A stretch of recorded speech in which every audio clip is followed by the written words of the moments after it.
আসসালামু আলাইকুম, স্বাগত জানাচ্ছি আপনাকে আরএসএল ওয়ার্ল্ড নিউজে। শুরুতেই থাকছে সংবাদ শিরোনাম। ভারত সহ ৩ দেশের ওপর ৫০০% শুল্ক আরোপের প্রস্তাবে সম্মতি ট্রাম্পের।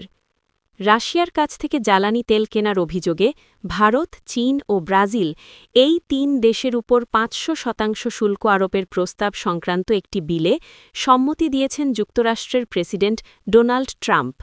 আজ বৃহস্পতিবার মার্কিন পার্লামেন্ট কংগ্রেসের উচ্চকক্ষ সিনেটের সদস্য লিন্ডসে গ্রাহাম এক বিবৃতিতে নিশ্চিত করেছেন এ তথ্য। অনির্দিষ্টকালের জন্য ভেনেজুয়েলার তেল নিয়ন্ত্রণ করবে যুক্তরাষ্ট্র।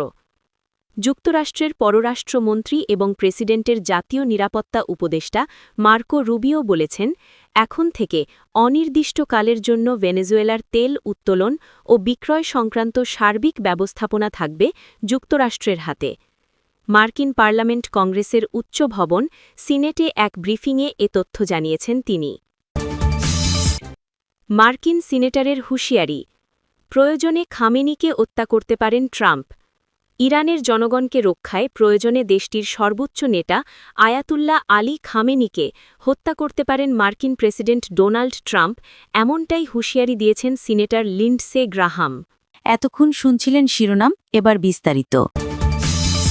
রাশিয়ার কাছ থেকে জ্বালানি তেল কেনার অভিযোগে ভারত, চীন ও ব্রাজিল এই ৩ দেশের উপর ৫০০% শুল্ক আরোপের প্রস্তাব সংক্রান্ত একটি বিলে সম্মতি দিয়েছেন যুক্তরাষ্ট্রের প্রেসিডেন্ট ডোনাল্ড ট্রাম্প। আজ বৃহস্পতিবার মার্কিন পার্লামেন্ট কংগ্রেসের উচ্চকক্ষ সেনেটের সদস্য লিন্ডসে গ্রাহাম এক বিবৃতিতে নিশ্চিত করেছেন এ তথ্য। বর্তমানে ভারত ও ব্রাজিলের ওপর ৫০% এবং চীনের ওপর ৩০% রপ্তানি শুল্ক জারি আছে। যদি গ্রাহাম ব্লুমেন্থেল নিষেধাজ্ঞা বিল নামের এ বিলটি পাশ হয়, তাহলে মার্কিন প্রেসিডেন্টকে সেই সব দেশের ওপর ৫০০% পর্যন্ত শুল্ক আরোপের ক্ষমতা দেওয়া হবে যারা জেনে শুনে রাশিয়ান তেল বা ইউরেনিয়াম কিনে রাশিয়ান প্রেসিডেন্ট ভ্লাদিমির পুতিনের যুদ্ধযন্ত্রে জ্বালানি জুগিয়েছে। এই বিলের আরও একটি উদ্দেশ্য হল রাশিয়াকে অর্থনৈতিকভাবে পঙ্গু করে দেওয়া। রিপাবলিকান দলের সেনেটর লিন্ডসে গ্রাহাম এবং বিরোধী দল ডেমোক্রেটিক পার্টির সেনেটর রিচার্ড ব্লুমেন্থেল যৌথভাবে তৈরি করা এই বিলে উল্লেখ করা হয়েছে যে রাশিয়া থেকে যেসব দেশ নিয়মিত এবং উল্লেখযোগ্য পরিমাণে তেল, গ্যাস, ইউরেনিয়াম ও অন্যান্য পণ্য কেনে, তাদের ওপর দ্বিতীয় মাত্রার নিষেধাজ্ঞা জারি করা হবে এবং যুক্তরাষ্ট্রের বাজারে তাদের পণ্যের ওপর ধার্য করা হবে কমপক্ষে ৫০০% শুল্ক। বৃহস্পতিবারের বিবৃতিতে গ্রাহাম বলেছেন, গতকাল বুধবার ট্রাম্পের সঙ্গে সাক্ষাৎ করতে মার্কিন প্রেসিডেন্টের সরকারি বাসভবন হোয়াইট হাউসে গিয়েছিলেন তিনি। সেখানে এই বিলের ব্যাপারে ট্রাম্পের সঙ্গে আলোচনা হয় তার। ট্রাম্প এই বিলে সমর্থন জানিয়েছেন বলে দাবি করেছেন গ্রাহাম। এটা সঠিক সময়ে পাশ হবে কারণ ইউক্রেন শান্তির জন্য ছাড় দিচ্ছে, অন্যদিকে পুতিন কেবল কথাই বলছেন আর রাশিয়ার সেনারা এখনও নিরপরাধ লোকজনকে হত্যা করছে, বিবৃতিতে বলেছেন গ্রাহাম। তিনি আরও জানিয়েছেন, আগামী সপ্তাহেই এই বিলটির ওপর মার্কিন এমপিদের ভোটগ্রহণ শুরু হবে বলেও জানিয়েছেন তিনি। যুক্তরাষ্ট্রের সাংবিধানিক বিধি অনুসারে প্রথমে বিলটি যাবে নিম্নকক্ষ প্রতিনিধি পরিষদ বা হাউস অব রিপ্রেজেন্টেটিভসে, সেখানে পাশ হলে সেটি যাবে উচ্চকক্ষ সেনেটে। সেনেটে সবুজ সংকেত মিললে শেষে বিলটি পাঠানো হবে প্রেসিডেন্টের দপ্তরে। সেখানে প্রেসিডেন্টের স্বাক্ষরের পর বিলটি কার্যকর হবে। যুক্তরাষ্ট্রের পররাষ্ট্রমন্ত্রী এবং প্রেসিডেন্টের জাতীয় নিরাপত্তা উপদেষ্টা মার্কো রুবিও বলেছেন, এখন থেকে অনির্দিষ্টকালের জন্য ভেনেজুয়েলার তেল উত্তোলন ও বিক্রয় সংক্রান্ত সার্বিক ব্যবস্থাপনা থাকবে যুক্তরাষ্ট্রের হাতে। মার্কিন পার্লামেন্ট কংগ্রেসের উচ্চ ভবন সিনেটে এক ব্রিফিংয়ে এ তথ্য জানিয়েছেন তিনি। ব্রিফিংয়ে মার্কো রুবিও বলেন, ভেনেজুয়েলার তেল খাত বিশৃঙ্খলার দিকে ঝুঁকে পড়ুক এমনটা আমরা চাই না। এই কারণে দেশটির তেল উত্তোলন, বিপণন সহ সার্বিক ব্যবস্থাপনা এখন থেকে অনির্দিষ্টকালের জন্য যুক্তরাষ্ট্রের হাতে থাকবে। ব্রিফিংয়ে রুবিও আরও বলেন, যুক্তরাষ্ট্র ভেনেজুয়েলার তেল খাতকে ঢেলে সাজানোর উদ্যোগ নিয়েছে। এটি হল ভেনেজুয়েলার তেল খাত সংস্কারের প্রথম পর্যায়।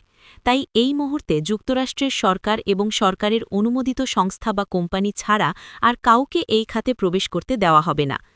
তেল খাত সংস্কারের কাজ শেষে দ্বিতীয় পর্যায় শুরু হবে। এই পর্যায়ে মার্কিন ও অন্যান্য পশ্চিমা কোম্পানিকে ন্যায্যভাবে ভেনেজুয়েলার বাজারে প্রবেশ করতে দেওয়া হবে, বলেন রুবিও। এর আগে গত ৭ জানুয়ারি মঙ্গলবার নিজের সামাজিক যোগাযোগ মাধ্যম ট্রুথ সোশ্যালে পোস্ট করা এক বার্তায় যুক্তরাষ্ট্রের প্রেসিডেন্ট ট্রাম্প বলেছিলেন, ভেনেজুয়েলা থেকে সাগরপথে তেল যুক্তরাষ্ট্রে আনা হবে এবং সেখান থেকেই আন্তর্জাতিক বাজারে পৌঁছবে দেশটির তেল। প্রসঙ্গত, দক্ষিণ আমেরিকা মহাদেশের অন্তর্ভুক্ত ভেনেজুয়েলা বিশ্বের সবচেয়ে তেল সমৃদ্ধ দেশ। যুক্তরাষ্ট্রের জ্বালানি তথ্য বিষয়ক কর্তৃপক্ষ সংস্থা US energy information administration EIA এর তথ্য অনুসারে ভেনেজুয়েলার খনিগুলোতে মজুদ আছে কমপক্ষে ৩০,৩০০ কোটি ব্যারেল অপরিশোধিত তেল। বিশ্বের খনিগুলোতে মোট যত তেল মজুদ আছে তার ১/৫ আছে ভেনেজুয়েলায়। তবে এত বড় মজুদ থাকা সত্ত্বেও দেশটির দৈনিক তেলের উৎপাদন খুবই কম। প্রতিদিন গড়ে মাত্র ১০ লাখ ব্যারেল তেল উত্তোলন করে ভেনেজুয়েলা। আন্তর্জাতিক বাজারে বর্তমানে প্রতিদিন যে পরিমাণ অপরিশোধিত তেল সরবরাহ আসে তার মাত্র 0.৮% আসে ভেনেজুয়েলা থেকে। ভেনেজুয়েলার অপরিশোধিত তেলের গঠন ভারী ও ঘন। এই তেল উত্তোলন ও পরিশোধনের ক্ষেত্রে অন্যান্য তেলের তুলনায় বেশি যত্নশীল হতে হয়। তবে এ ধরনের তেল পরিশোধনের মাধ্যমে উৎকৃষ্ট মানের ডিজেল, অ্যাসফল্ট, কারখানায় ব্যবহারের উপযোগী জ্বালানি, অন্যান্য ভারী যন্ত্রপাতিতে ব্যবহারের উপযোগী জ্বালানি সহ আরও অনেক ধরনের জ্বালানি পণ্য তৈরি করা সম্ভব। গত ৩ ডিসেম্বর শেষ রাতে ভেনেজুয়েলার রাজধানী কারাকাসে সামরিক অভিযান অপারেশন অ্যাবসলিউট ডিসলভ চালিয়ে ভেনেজুয়েলার প্রেসিডেন্ট নিকোলাস মাদুরো এবং তার স্ত্রী সিলিয়া ফ্লোরেসকে তুলে নিয়ে আসে মার্কিন সেনাবাহিনীর অভিজাত শাখা ডেল্টা ফোর্স। এ সময় মার্কিনী সেনাদের বাধা দিতে গিয়ে নিহত হন ভেনেজুয়েলার সেনাবাহিনী, প্রেসিডেন্টের নিরাপত্তা বাহিনীর বেশ কয়েকজন সদস্য। প্রেসিডেন্ট মাদুরো এবং তার স্ত্রীকে বর্তমানে যুক্তরাষ্ট্রের নিউ ইয়র্ক সিটির ফেডারেল কারাগারে রাখা হয়েছে। তাদের উভয়ের বিরুদ্ধে মাদক সন্ত্রাস, মাদক পাচার এবং অবৈধ অস্ত্র রাখার অভিযোগ এনেছে মার্কিন প্রশাসন। যুক্তরাষ্ট্রের আদালতে এসব অভিযোগের বিচার হবে। ইরানের জনগণকে রক্ষায় প্রয়োজনে দেশটির সর্বোচ্চ নেতা আয়াতুল্লাহ আলী খামেনিকে হত্যা করতে পারেন মার্কিন প্রেসিডেন্ট ডোনাল্ড ট্রাম্প, এমনটাই হুঁশিয়ারি দিয়েছেন সিনেটর লিন্ডসে গ্রাহাম। স্থানীয় সময় মঙ্গলবার ৬ জানুয়ারি ফক্স নিউজকে দেওয়া এক সাক্ষাৎকারে গ্রাহাম বলেন, আয়াতুল্লাদের বলছি, আপনাদের বুঝতে হবে, আপনারা যদি ভালো জীবনের দাবিতে রাস্তায় নামা নিজ জনগণকে হত্যা করতে থাকেন তাহলে ডোনাল্ড জে ট্রাম্প আপনাদের হত্যা করবেন। গ্রাহাম আরও বলেন, ইরানে পরিবর্তন আসছে এবং এই আন্দোলন মধ্যপ্রাচ্যের ইতিহাসে বড় মোড় নিতে পারে। ইরানে অর্থনৈতিক সংকটের জেরে দেশজুড়ে ছড়িয়ে পড়েছে রক্তক্ষয়ী বিক্ষোভ। এই সুযোগে দেশটির অভ্যন্তরীণ রাজনীতি নিয়ে নানা ধরনের মন্তব্য করছে যুক্তরাষ্ট্র। সম্প্রতি মার্কিন প্রেসিডেন্ট খামেনি প্রশাসনকে হুঁশিয়ারি দিয়ে বলেন, বিক্ষোভকারীদের ওপর হামলা করা হলে শক্তিশালী প্রতিক্রিয়া দেখাবে ওয়াশিংটন। এর মধ্যে ইরানে মূল্যস্ফীতি ও মুদ্রা সংকট ঘিরে বিক্ষোভ দমনে কঠোর অবস্থানের বার্তা দিয়েছে দেশটির বিচার বিভাগ। ইরানের প্রধান বিচারপতি গোলাম হোসেন মোহসেনি এজেই বলেছেন, যারা রাস্তায় নেমে দাঙ্গায় অংশ নিচ্ছে, নেতৃত্ব দিচ্ছে বা সহায়তা করছে তাদের কোনো অজুহাত গ্রহণযোগ্য নয়। বিক্ষোভ মোকাবিলায় আইনশৃঙ্খলা বাহিনীর কঠোর অবস্থানের ইঙ্গিত দিয়ে তিনি স্পষ্ট করেন, রাষ্ট্র এসব কার্যকলাপ সহ্য করবে না। ইরান জুড়ে চলমান বিক্ষোভের মধ্যেই প্রেসিডেন্ট মাসুদ পেজিশকিয়ান নিরাপত্তা বাহিনীকে আন্দোলনকারীদের বিরুদ্ধে দমনমূলক ব্যবস্থা না নেওয়ার নির্দেশ দিয়েছেন। তিনি জানান, শান্তিপূর্ণ বিক্ষোভকারী আর সশস্ত্র দাঙ্গাবাজদের মধ্যে পার্থক্য করতে হবে।